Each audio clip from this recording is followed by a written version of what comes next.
Thanks everyone who participated last week. We got quite a number of responses, and 75% of you were actually correct.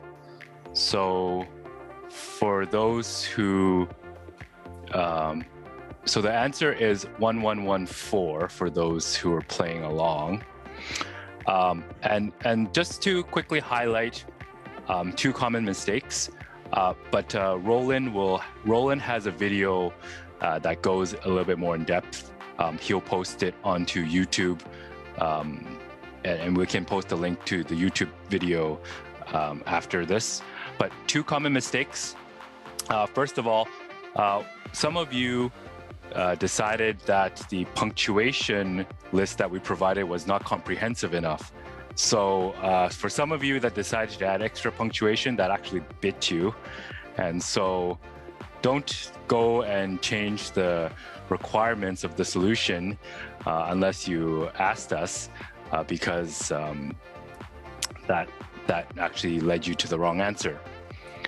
And the second one that I want to quickly highlight, and Roland will go into a bit more detail on the video, is some of you decided to be super fancy and use Regex. So Regex is a very, I guess, a little bit more of an advanced use and a way to filter out text. The pitfalls is that sometimes it leads into unexpected situations if you are not familiar with what the Regex is doing. So number one, test if you're going to use Regex. And the second consideration, especially if you're going to be using the code with other developers, is that Regex is quite difficult for people that aren't familiar with Regex to understand when they look at your code. So if you do decide to use Regex, make sure you leave a lot of comments. So this week we have a quite interesting challenge for you. We are going to, this week's challenge is we're going to be starting working on a Blackjack simulator. But your teammate, as helpful as they are, decided to quit halfway through. So he finished most of the code, but there's a couple bugs in here, and we actually will tell you there's 3 bugs to be solved. So what you want to do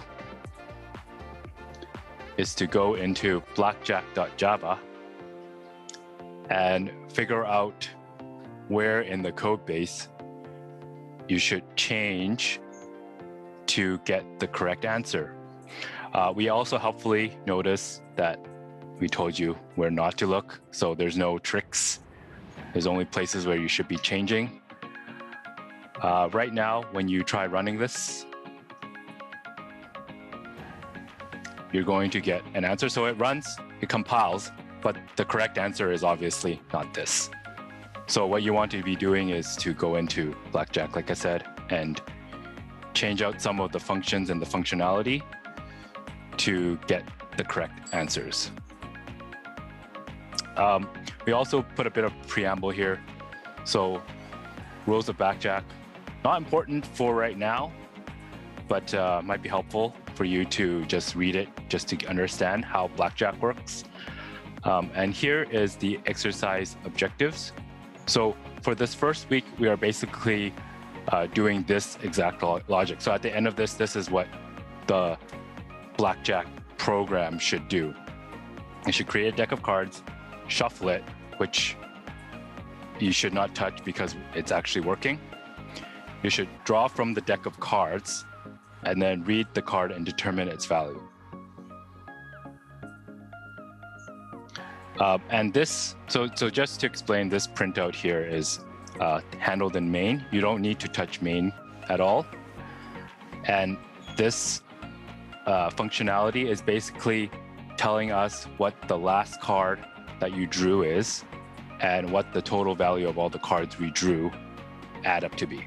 Yeah, and I think we put a hint there is on line 33.